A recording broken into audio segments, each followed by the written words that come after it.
magic, people. This is a story of people like you and like me.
Selamat malam Dimas Diajeng dan netralis dimanapun Anda berada. Jumpa lagi dengan kami Podcast Cetek Geni sesi yang kelima bersama saya Novi Yudanegara dan Santi Tirtawati serta Vito Suwarsono. Tentunya dengan semboyan Cetek Geni.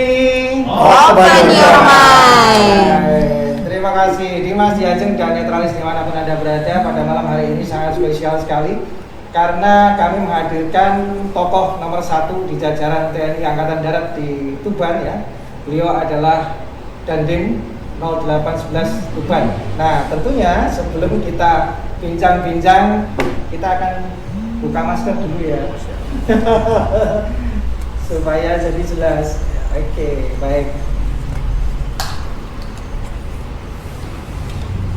Nah, Dimas Diajeng dan netralis dimanapun Anda berada, seperti biasanya pada saat acara berlangsung akan ada satu sajian spesial musik yang memang diperuntukkan untuk acara podcast pada malam hari ini yang ada hubungannya atau kaitannya dengan beliau ya. Dan tentunya Mas Siro sudah siap.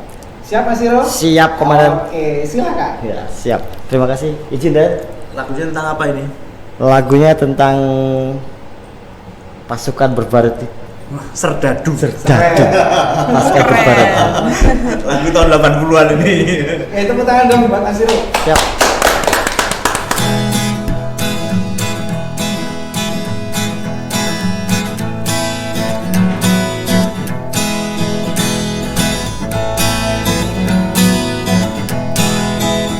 Isi kepala di balik topi baja, semua serdadu pasti tak jauh berbeda. Tak perlu diperwira bintara atau tamtama, tetap tentara. Kata berita gagah perkasa, apalagi sedang kokang senjata. Persetan siapa saja musuhnya, perintah datang karang pun dihantam. Serdadu seperti peluru, tekan picu melesat tak ragu. Serdadu seperti belati, tak dirawat tumpul dan berkarat.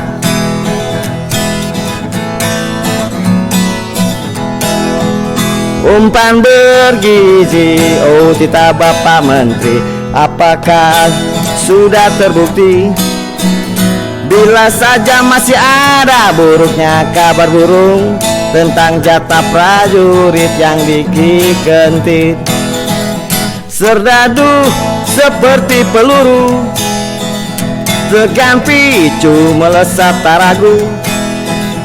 Serdadu seperti belati, tak dirawat tumpul dan berkarat.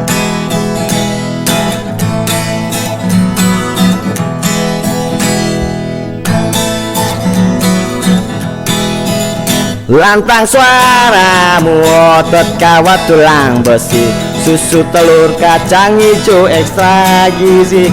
Runtuh dan tegaknya keadilan negeri ini, Serdadu harus tahu pasti.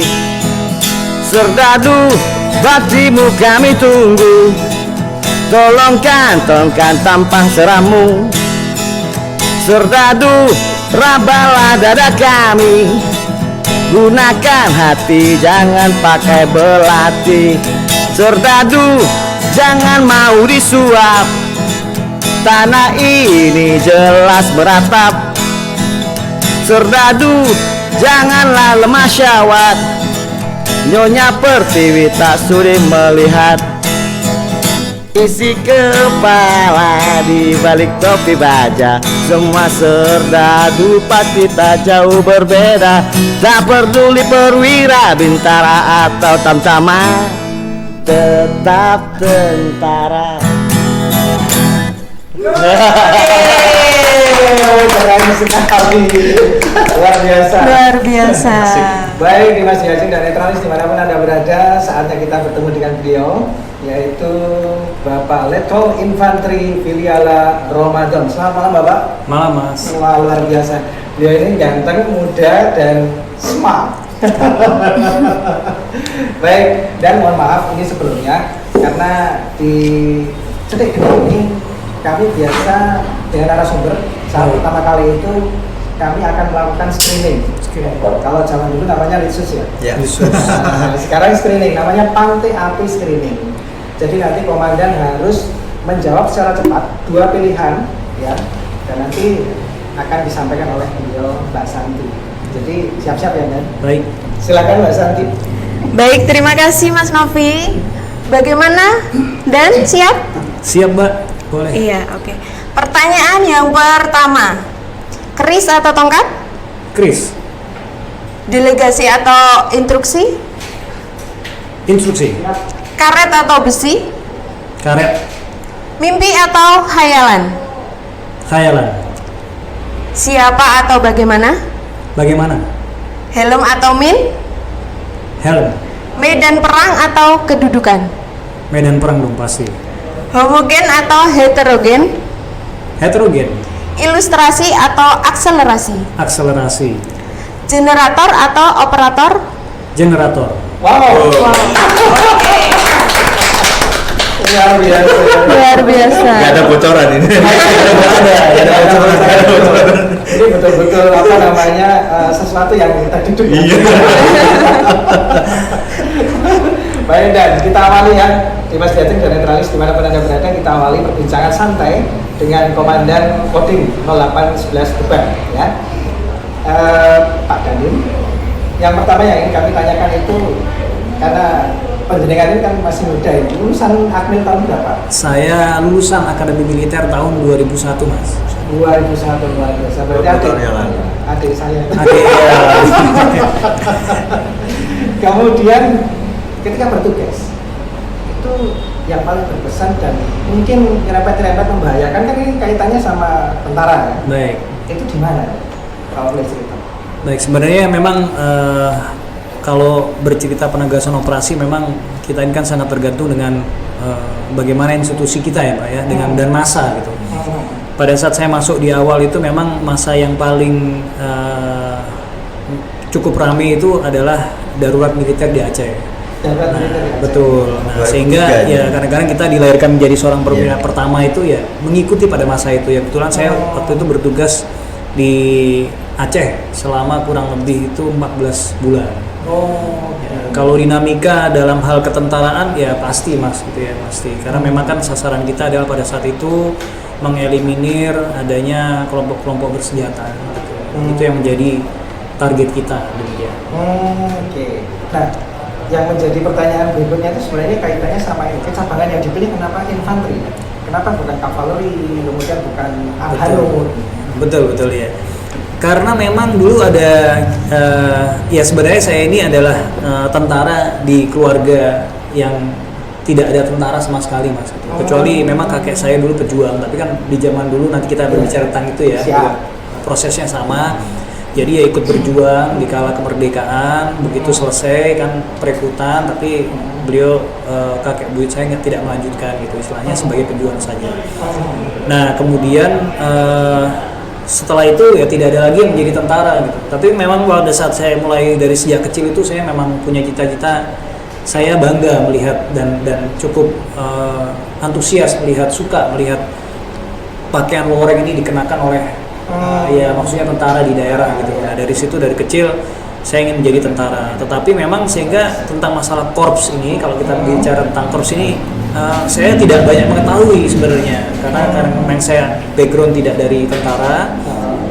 Tetapi saya hanya memilih, saya ingin menjadi tentara yang melibatkan dirinya langsung dalam pertempuran gitu. Kan dulu namanya jadi tentara tuh inginnya megang senjata berdiri gitu Mas ya. Jadi setelah saya pelajari ternyata infanteri inilah yang memang banyak berada di garis depan pertempuran gitu. Jadi saya pilih infanteri ini. Kalau nggak salah dulu Kopassus aja. Oh iya dulu betul. Memang penempatan awal saya menjadi seorang tentara mendapatkan korps infanteri. Nah itu kemudian ada rekrutmen dari ya Kopassus, Komando Pasukan Khusus. Nah kemudian ya saya terpilih gitu. Sebenarnya kita bisa memilih Mas korps maupun arahan tugas, tetapi tetap institusi yang menentukan berdasarkan psikologi kita, karakter kita dan kemampuan dan lain sebagainya gitu. Ya kebetulan apa yang saya cita-citakan sejauh ini sampai dengan saya duduk sini, ya alhamdulillah tercapai ya kebaikan dari alhamdulillah. gitu. Baik. Nah, kalau kita bicara masalah tupen ini. Baik. Tupen ini secara kamtipmas ya dalam kacamata TNI ya, dalam kacamata tentara itu seperti apa sih Mbak? Karena di sini kan ada perbatasan dengan laut, Betul. Kan? Seperti itu. Gimana? Nah, sebenarnya kalau kita berbicara dalam terminologi kita itu adalah kondisi sosial kalau kita bilang. Kondisi sosial masyarakat Tuban ini sebenarnya bagus ya Mas ya, jadi kondusif gitu, sehingga tidak banyak hal-hal yang membuat kita harus disibukkan dengan turun ke lapangan. Seperti contohnya kalau kita berbicara tentang masalah radikalisme gitu ya. Di sini kan pondok pesantrennya banyak gitu. Dan mereka satu sama lain tuh saling terkoneksi gitu. Sehingga itu menjadikan benteng Tuban ini mungkin gitu ya Mas ya. Jadi susah untuk ideologi lain itu masuk, ideologi radikalisme dan lain sebagainya gitu. Itu yang membuat Tuban kuat, dan itu saya lihat cukup ringan tugas TNI di Tuban ini dengan kondusivitas wilayahnya. Tadi kayaknya Mas Pito mau tadi udah kode-kode saya. Nah ini sesuai dengan tema kita kali ini. Baik ya Mas. Yang perlu disosialisasikan oleh Pemda adalah Komcat. Betul. Komponen cadangan. Apa sih Komcat itu sebenarnya? Mungkin sebelumnya saya boleh bilang terima kasih dulu ya Mas ya. Nah, Siap. jadi sebenarnya kan ini acara podcast ini adalah acara yang cukup kekinian gitu ya. Dan ini saya ucapkan sebenarnya ya walaupun saya diundang tapi saya mengucapkan terima kasih banyak nih kepada Ceti Geni gitu. Disinilah saya bisa juga menginformasikan kepada siapapun pemirsa yang menikmati podcast ini juga. Memang sekarang yang lagi in adalah yang banyak menjadikan pertanyaan di tengah-tengah masyarakat itu adalah adanya Komcat atau yang kita ketahui Komcat ini adalah kependekan dari komponen cadangan. Sebenarnya komponen cadangan ini adalah bukan hal baru bagi negara Indonesia ini gitu. Kita dulu merdeka itu besarnya tentara, jumlah pejuang kita itu karena proses Komcat, komponen cadangan. Jadi di mana semua warga negara pada saat itu memiliki jiwa kebangsaan yang tinggi. Cuma dulu otomatis Mas rela dia. Namanya orang dulu Mas terkenal dengan merdeka atau mati gitu. Kalau kita tidak merdeka, kita pasti akan hidup di dalam penjajahan. Maka lebih baik kita mencoba hidup kita yang sekali ini untuk memerdekakan anak bangsa kita gitu.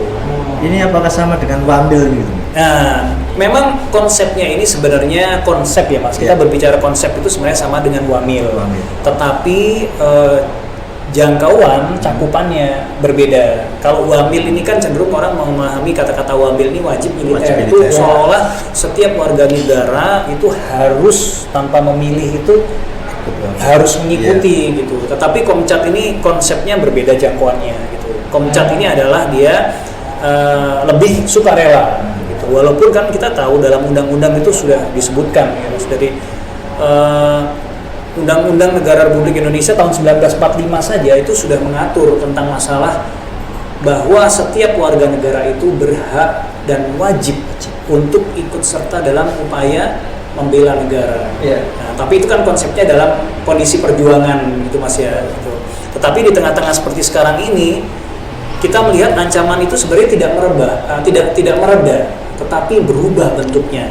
Oleh karena itu, konsep komcat yang sudah diatur oleh undang-undang gitu ya, oleh konstitusi itu masih valid untuk harus tetap dijalankan untuk konsep keamanan negara ini gitu. Karena sebenarnya keancaman negara, walaupun kita sekarang hidup santai Mas ya, bisa berbicara di podcast ini dengan tenang, mungkin anak-anak kita bisa bersekolah tanpa adanya tekanan dari pihak invasi asing, tetapi sebenarnya ancaman ini tidak mereda, hanya mereka berubah bentuk dan wujudnya gitu.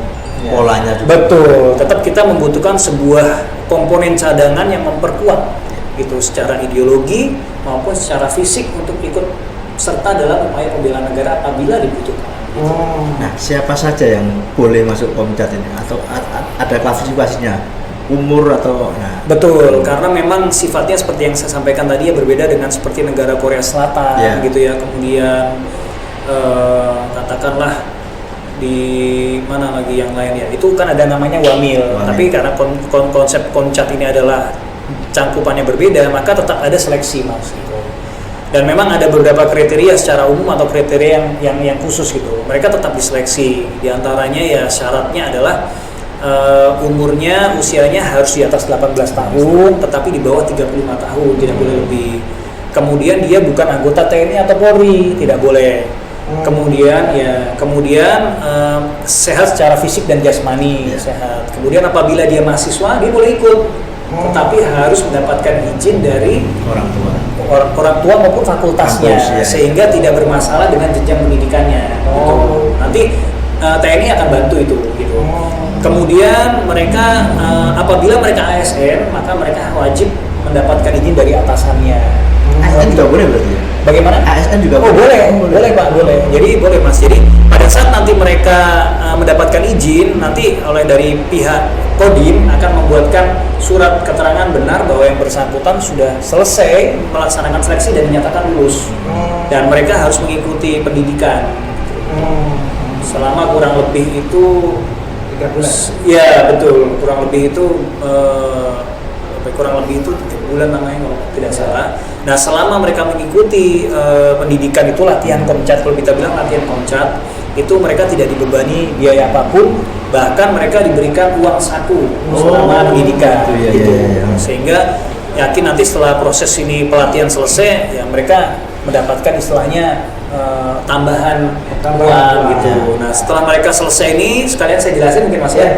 Pada saat mereka selesai nanti mereka diberikan seperti layaknya sertifikat, dan itu seperti halnya kalau tentara adalah NRP gitu. Kenapa RNP ini diberikan kepada mereka? Sehingga mereka kelak tahu bahwa saya adalah anggota peleton ini, kompi ini, demikian. Pada saat saya dimobilisasi saya harus menghubungi siapa gitu. Nah, nanti setelah mereka selesai pelatihan, mereka kembali ke kehidupan normal, gitu Mas. Apabila negara membutuhkan dalam kondisi genting, gitu, mereka akan dimobilisasi. Dan mereka pada syaratnya, mereka nanti menandatangani bahwa mereka siap untuk dimobilisasi apabila dibutuhkan. Dipanggil. Betul. Ya. Nah, ini maaf dan sebelumnya, ini sebenarnya komcat itu ada nggak sih bedanya dengan waktu dulu tuh ada yang namanya Kamra ya? Iya. Beda nggak sih? Betul. Kalau konsepnya Kamra dulu ini kan memang dia sudah semi militer Mas gitu. Dia bisa melanjutkan menjadi jenjang tentara gitu. Tetapi di dalam komcat ini sendiri banyak juga yang bertanya bahwa Pak, kalau saya sudah komcat, sudah melalui pelatihan ini, saya boleh nggak daftar di tentara? Oh boleh. Tetapi kan mendaftar ke tentara ada syarat-syaratnya lagi Mas.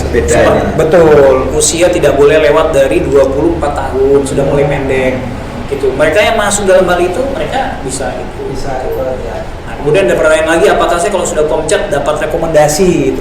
Rekomendasi sifatnya adalah memberikan keterangan bahwa yang bersangkutan ini komcat gitu. Apakah itu sebuah rekomendasi? Menurut saya iya, karena di komcat ini juga diseleksi secara administrasi gitu, kemudian kesehatan. Walaupun nanti untuk menjadi seorang tentara dia ada kriteria yang lebih tinggi lagi. Betul. Sekarang kan SMP sudah tidak bisa Mas. Sedangkan personil komcat itu minimal ijazah SMP. SMP boleh. Berarti gitu. SMP bisa? Bisa.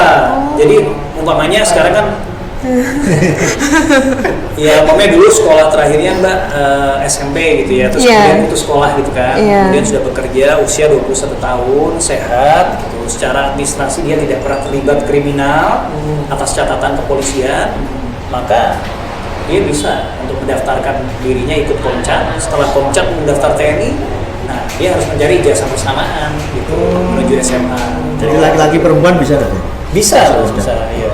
Atau ada semacam screening khusus kayak di TNI seperti dulu karena ideologi tertentu gitu? Betul ada Mas. Nanti Iya. ada tes psikologi, kemudian lead pers juga, Betul, pendidikan iya. personil Iya. itu ada nanti ada. Menjadi Komcat itu memang memiliki kebersihan riwayat hidup setara dengan TNI memang menjadi prajurit tentara. Mas. Nah kemudian ini ya, maaf, kalau misalnya sudah di Komcat, sudah jadi Komcat itu apakah dia ada kepangkatan ya? Ada Mas, ada, betul. Nanti pada saat pendidikan nanti akan diseleksi. Nanti yang menentukan itu pada saat latihan itu akan dibentuk dan diorganisasi. Oleh karena itu mereka setelah selesai nanti diberikan nomor registrasi itu. Gitu. NRP Registrasi. tadi ya? Betul, istilahnya kalau tentara NRP. Tapi Iya. kalau mereka ini adalah seperti mungkin nomor komponen cadangan gitulah mungkin ya. Oh iya. Nah itu nanti menentukan jabatan, menentukan posisi gitu. Oh, nah kalau yang jabatan yang paling rendah, maaf, pangkat ya, kan Iya. tadi kaitannya sama pangkat. Pangkat Iya. yang terendah di Komcat itu apa? Kalau nanti pangkat yang terendah itu tetap nanti pada saat dimobilisasi mereka menggunakan seperti layaknya struktur TNI itu Mas. Oh. Yang perada, peratu, nanti ada danru gitu. Iya. Tetapi konsep itu nanti akan diatur oleh Kementerian Pertahanan langsung gitu. Karena registrasinya yang memberikan adalah Kementerian Pertahanan Pusat. Oh, Tapi memang karena besarnya jumlah alokasi seluruh Indonesia, maka ada beberapa kotama yang memang diserahkan kepada kodamnya Kodam. untuk menyelenggarakan gitu. Nah kalau di Jawa ini, di Jawa Timur itu nanti pendidikannya di Malang Mas. Oh, di Malang. Betul. Kalau di Tuban sendiri dan ada berapa yang sudah daftar atau sudah lolos? Ya, baik, memang kemarin memang cukup singkat itu sebenarnya kami dari Kodim sendiri ini ingin mensosialisasikan lebih dalam gitu kepada masyarakat sehingga paham betul gitu. Tapi karena singkatnya waktu sehingga kami kemarin itu langsung ke lapangan gitu Mas. Seharusnya kan kita kalau punya podcast ini bisa lebih awal ya Mas ya, ini bisa didengarkan gitu. Nah, tapi alhamdulillah kemarin animonya cukup tinggi dan cukup besar, bersaing ya. gitu. Alokasi dari Kodim Tuban sendiri itu hanya 20 berapa gitu sekian. Namun awal itu sudah 80 sekian. Nah, sudah Banyak. pandang. Dan sekarang masih menyusul, masih banyak yang bertanya, Pak saya masih padahal sekarang sudah mengirimkan ke Malang, prosesnya sudah lanjutan gitu. luar biasa ya. Betul, Animonya ya. betul. Nah kemarin tapi melalui proses seleksi intern Kodim, menyeleksi dulu sebelum nanti mereka terlalu jauh di Malang, ada tersisa terakhir itu sekitar 52 orang yang kita berangkatkan, yang memenuhi syarat secara administrasi sederhana yang kita cek itu. Dan itu masih diseleksi lagi 52 itu? Atau sudah? Nanti akan diseleksi lagi Mas Seleksi lagi. gitu. Mereka nanti dengan bagusnya kalau dengan animonya yang begitu banyak, nanti hasil komcatnya itu pasti akan menemukan orang-orang yang terbaik gitu. Iya, iya. Iya, iya. Tapi memang ya kita lihat ternyata animonya begitu tinggi ya, tingkat seleksinya juga Ketat. cukup berat Iya, gitu ya. ketat. Betul. Apakah tiap tahun ada seperti Komcat? Nah ini kita belum mendapatkan informasi itu, tapi nanti pihak Kodim akan cepat segera mensosialisasikan apabila memang ini nanti berlanjut. Sementara ini Kodam 5 ini kan mendapatkan alokasi 700 komponen personil Komcat seluruh Jawa Timur. Jawa Timur. Gitu. Sebenarnya kekuatan 700 orang itu adalah setara dengan kekuatan 1 batalion. Oh, oke. Ya, ya, ya, ya. Oke. Nah, ini kaitannya sama anggaran dan maaf. Ini kan ada semacam kayak anggaran, tapi mungkin beda ya antara anggaran dari TNI dengan Hankam beda ya. Karena Kemenhan ya. ya dengan Kemenhan. Kalau bicara masalah anggaran kan sebenarnya bisa saja dari anggaran Komcat ini sebenarnya bisa dipakai untuk perekrutan TNI organik. Baik. Nah, seperti itu tuh gimana nggak? Kalau kita mau mengupas sedikit tentang permasalahan anggaran, memang sebenarnya bisa dijadikan organik. Tetapi kan kalau organik ini Mas, bebannya terhadap anggaran negara kan semakin besar. Semakin tinggi personel yang kita rekrut, maka biaya belanja personilnya semakin tinggi. Oh, oke. Jadi untuk menggaji orang secara tetap itu kan bertambah, gitu. Iya. Beban negara juga akan bertambah, gitu. Nah sejauh ini memang TNI masih membutuhkan personil-personil gitu untuk melengkapi, tetapi itu sudah dihitung dan sudah ada prosesnya Mas gitu.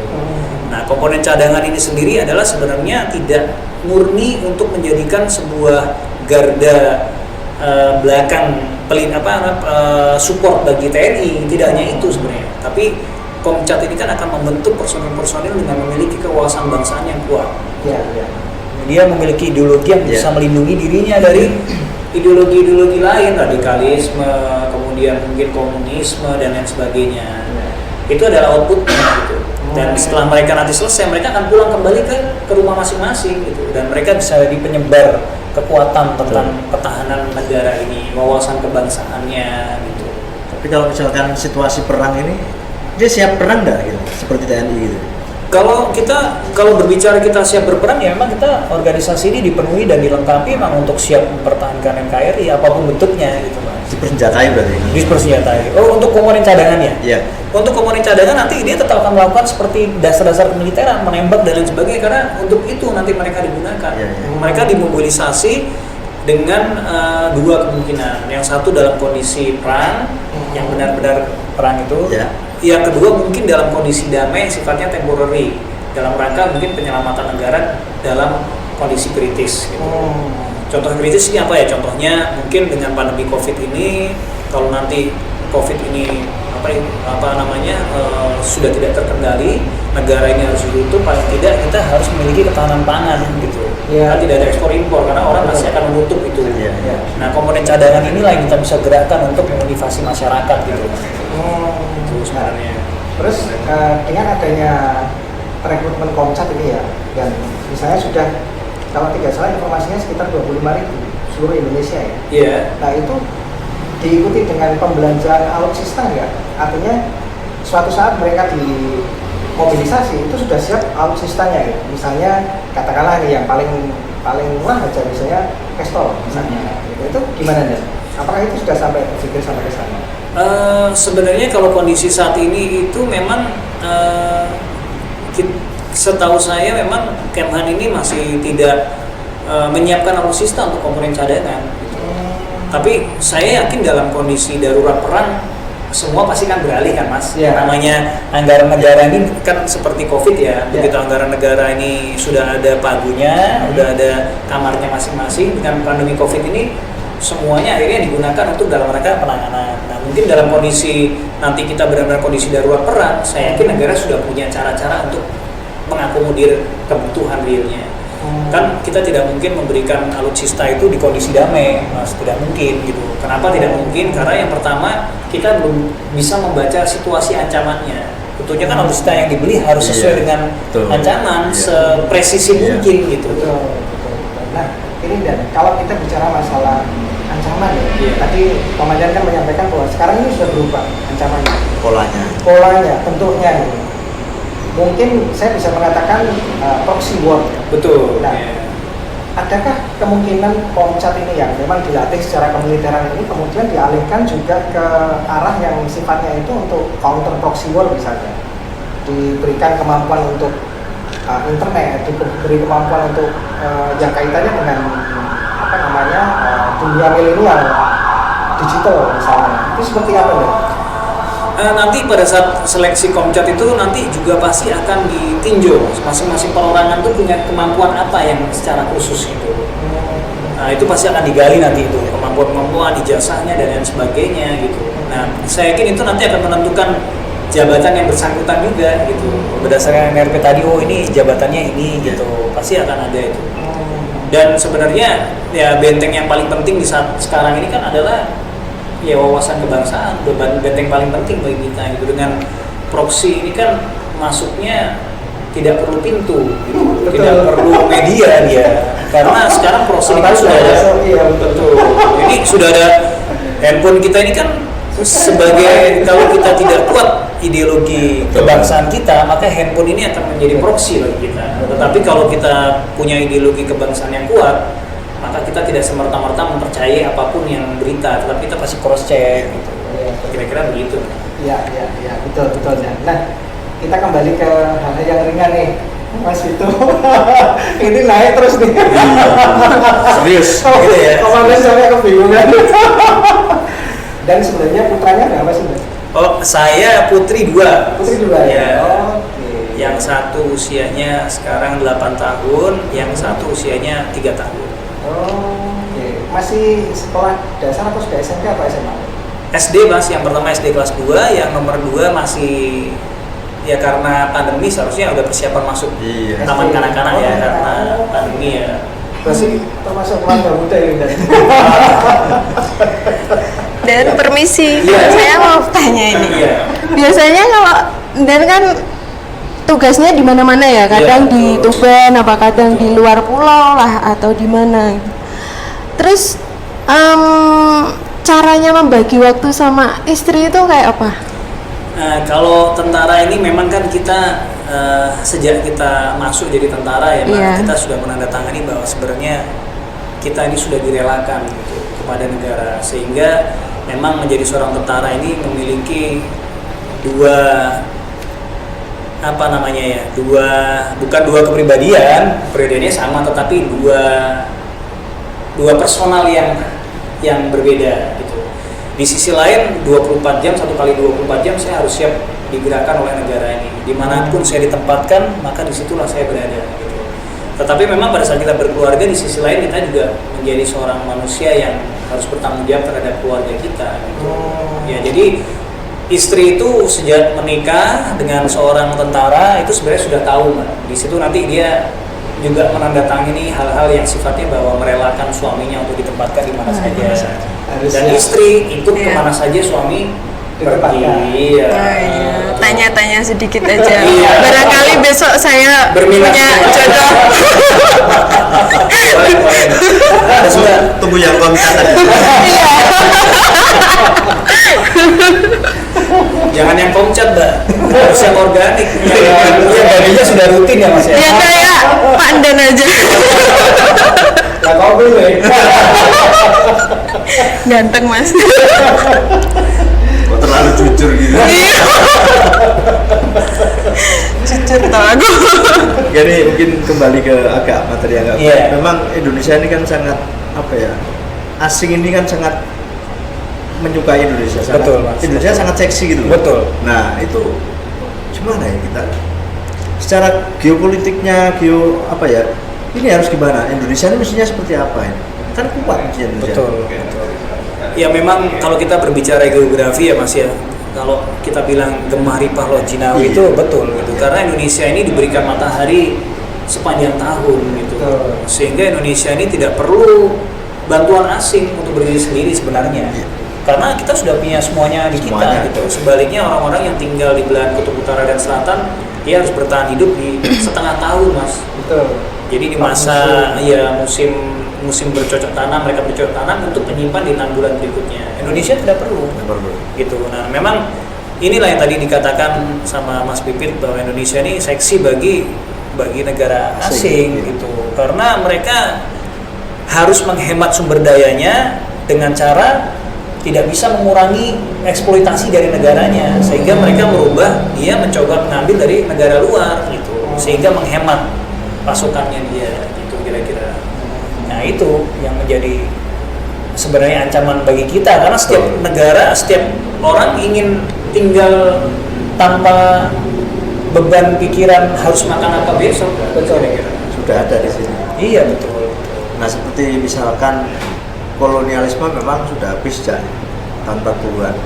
Tapi sekarang pun masih ada kalau kita rasakan. Misalkan salah satu negara ini pengen investasi besar di Indonesia.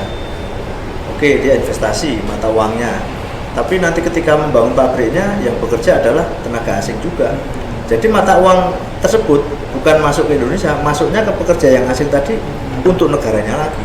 Ini sebenarnya kolonialisme gaya baru, seperti yang dulu diramalkan oleh Bung Karno, nekolim dan ini yang kita khawatirkan. Sekarang kan banyak warga negara asing masuk ke Indonesia, apalagi yang bekerja di sini pun belum tentu dia murni pekerja. Jadi kalau misalkan ada apa ya semacam tes kejiwaan gitu, dia lebih banyak ya adalah yang sifatnya dia alumni lapas di sana negaranya gitu, artinya dia orang kriminal. Ini yang bahaya sebenarnya kalau menurut saya Indonesia ini dimasuki orang-orang seperti ini. Mungkin tanggapannya kemudian seperti apa? Baik, mungkin ini lebih ke apa namanya ya, sifatnya sudah internasional lah ini ya. Ya. Jadi menurut saya memang kalau kita melihat seperti itu dari internal kita, itu sebenarnya sih sah-sah saja mas. Sebenarnya itu kan bentuk kita mempertahankan rumah kita gitu ya. Tetapi bagi negara luar yang mungkin berusaha seperti itu adalah bagian dari upaya hidup mereka gitu. Jadi saya yakin sementara ya memang kalau kita percayakan kepada pemerintah ini, saya yakin pemerintah sudah menghitung itu sebenarnya gitu, sudah pasti itu, tidak mungkin tidak sebenarnya. Tetapi memang ini harus dibarengi dengan kekuatan individu kita gitu. Kita tidak mungkin namanya orang ingin mencari pekerjaan mas apapun dilakukan. Negara luar dia melihat Indonesia cukup potensial ya itu bagian dari manajemen ekonomi gitu. Tetapi kan kita yang harus menyiapkan diri. Bagaimana cara kita menolak seperti itu? Nggak bisa juga kita bilang nggak usah datang, tidak usah investasi, tidak mungkin. Tetapi kita harus meningkatkan kapasitas kita. Kalau kita ingin balap mobil nih ya, analoginya mas ya, kalau kita ingin menjadi pemenang gitu, kita tidak bisa menyuruh orang untuk lambat. Kamu lambat supaya saya menang, tidak mungkin. Mereka akan racing terus mas dengan kebutuhan hidup mereka gitu. Tetapi kita lah yang harus mengupgrade mobil kita, mengupgrade insting kita, kemampuan skill driving kita gitu. Caranya kita menang adalah mengalahkan kemampuan dia. Cuma itu caranya. Kita tidak bisa memerintahkan orang lain untuk kamu jangan menang lambat, jangan cepet-cepet ya, biar saya menang, analoginya ya. Tapi Jadi kita harus nggak sportif. Iya, betul. Artinya bukan tidak sportif, tapi orang tuh tidak akan mau gitu. Ibaratnya tadi yang Mas Pipit ceritakan, orang hanya gampang bilang loh, selama saya bisa memenuhi dan diterima oleh negara Anda, ya saya lakukan gitu. Selama saya bisa bertahan hidup untuk makan, ya saya akan harus makan gitu. Menurut saya begitu.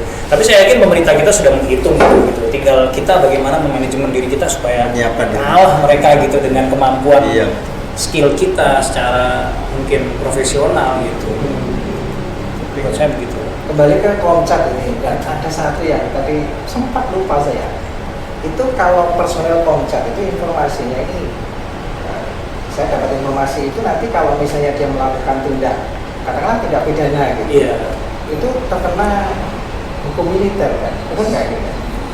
Nah, sementara ini kalau yang kita ketahui dari Kemenha itu, mereka itu memang diwajibkan untuk menjaga, gitu, menjaga dalam hal ini adalah tentang masalah kebersihan dirinya gitu. Jadi yang saya ketahui bahwa kalau apabila nanti personel Komcat melakukan sebuah tindak pidana, maka mereka akan dicabut statusnya sebagai komponen cadangan.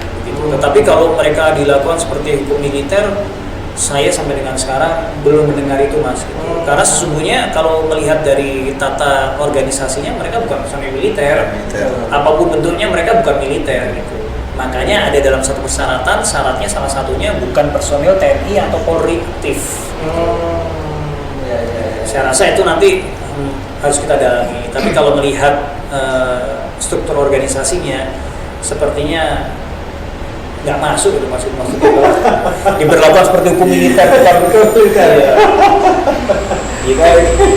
Itu tadi pertanyaan saya yang ingin saya sampaikan kepada komandan. Baik, karena ini waktunya sudah sampai pada saatnya penutupan ini, dan sebelumnya kira-kira apa yang mau disampaikan komandan kepada Dimas Diajeng dan netralis dimanapun berada? Silakan Dan. Baik, mungkin pesan yang ingin saya sampaikan terkait dengan materi hari ini ya mas ya, Komcat ya. Saya berharap bahwa sebenarnya komponen cadangan ini adalah sebuah upaya kita bersama untuk turut andil dalam menjaga kedaulatan negara dan bangsa. Sebuah kebanggaan untuk menjadi personel komponen cadangan. Dan nanti apabila setelah menjadi personil komponen cadangan kita memiliki keinginan untuk menjadi TNI dan Polri dalam batas-batas persyaratan yang ditentukan masuk, maka sesungguhnya bisa gitu. Dan saya berharap kepada para pemuda di Tuban gitu yang masih memiliki fisik yang sehat, jiwa yang kuat, ya marilah kita sama-sama untuk mengabdikan diri kita untuk menjadi penting bagi negara ini, terutama Tuban lah, menjadi orang yang tidak menjadikan beban bagi negara kita, tetapi menjadi pendorong justru gitu, menjadi orang-orang yang dibutuhkan atau berguna bagi yang lain. Kira-kira itu. Baik, terima kasih Bapak Leto Infantri Iliala Ramadan, Komandan Kodim 0811 Tuban yang sudah menyampaikan informasinya kepada semua Dimas Diajeng dan netralis dimanapun Anda berada. Baik, sampai di penghujung acara, saya Novi Udanegara dan Santi Tirtawati. serta Itu Suarsono. jumpa lagi di podcast season berikutnya. Cetek gini. Open your mind.